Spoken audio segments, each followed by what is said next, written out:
Yo, what's Glorb and Glorbies? So a while ago, I had this idea for a video series that I was going to call Journaling Over It. And basically the plan was to just talk while I played Getting Over It, and I worked toward that golden pot, which it's still not fully gold right now, but I've made a lot of progress. So anyways, I've recorded a bunch of videos for that over the past month, and for whatever reason, I just couldn't get myself to release them. But I finally decided that I am going to release them, and they're going to be very chill videos. I don't expect them to get a lot of views. They're going to be kind of philosophical. If you're into that type of stuff, then great. If not, that's totally cool. Don't bother watching. Alright, with that said, please enjoy the first episode of Journaling Over It. Why do we change ourselves just to fit in with others? I think we want their acceptance. We crave it on a deep level. It's just natural. But the problem is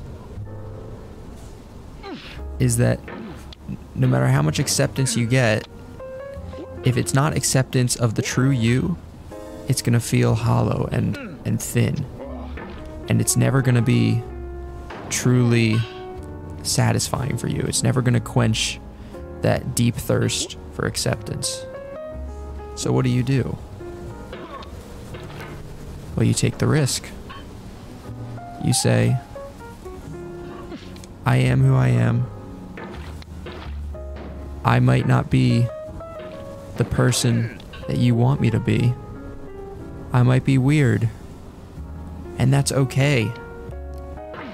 And you know what's gonna happen? Well, the people that don't like that part of you, they might leave. But I think there's also a good probability that some of the people will be excited and be like, hey, you've really changed and I like it. You seem happier, you're more yourself. It's great to be around you. And those people might stick around. And here's what else will happen, is you're gonna draw people to you that match your own energy. It's just gonna happen. If you let that energy out, if you let yourself be unapologetically yourself. Now all of that sounds pretty good. So why is it so difficult? I think it's difficult because it's a confrontation with the unknown, which is scary, to say the least. It's much easier to play your part. Just stay. Wow, I did the same thing twice. Just stay in your role. Never try to truly be yourself. That's challenging, and you don't want to do that. Best to not ruffle the boat, ruffle the feathers. All of us are so special and so unique. And if we allow that specialness and uniqueness to come out of us and to shine, we inspire others to let their specialness come out and shine. I want you to take a moment and think about someone you really admire. It could be someone you know, a friend, a relative. It could be a famous person that you've never met. Now, this person that you admire, do you think that they are authentic?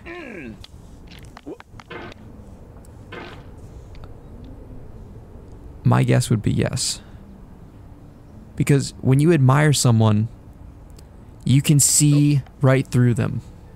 You see that the person that they are presenting is who they are, and you see its purity, and that is inspiring.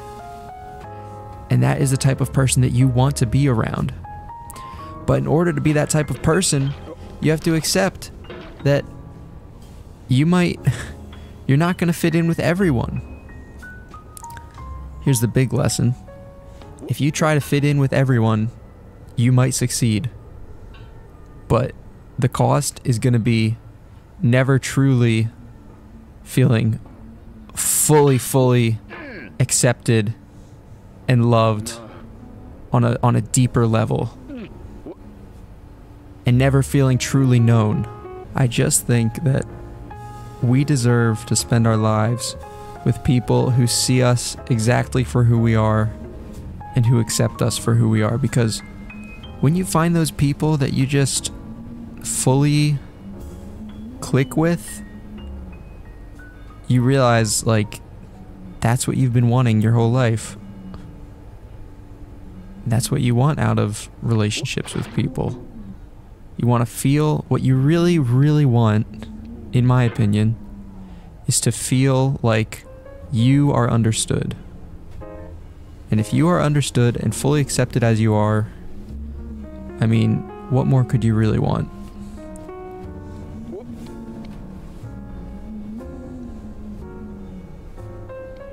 And just know that it's a two-way street, that's what other people want too. They want to be seen and accepted and appreciated exactly as they are. You could jump. Oh, look at that. So, I think you should ask yourself, what's holding you back from being yourself? Because if you're thinking, well, I can't fully be myself because I'm going to lose friends, I say, take the chance. Some of them might not stick around, but I bet some of them will, and I bet those of them that do stick around will appreciate you fully being yourself rather than trying to fit in. It's okay to be weird. It's okay. It's okay to be an absolute weirdo. That's the other thing. You think about the people that have changed history, that have done amazing things. Do they seem like they were normal? Did they seem like they were just fitting in? I don't think so. So what does that tell you? Well, it tells you at the very least that it seems it's probably pretty unlikely to do anything truly amazing if you're so concerned with fitting in and being normal.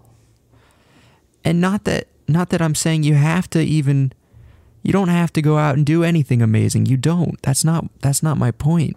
But my point is that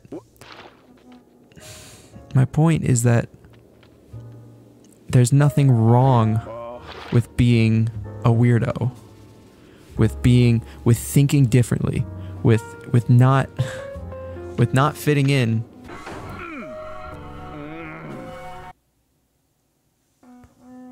And we've done it.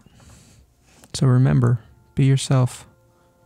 The world will thank you, and you will thank yourself.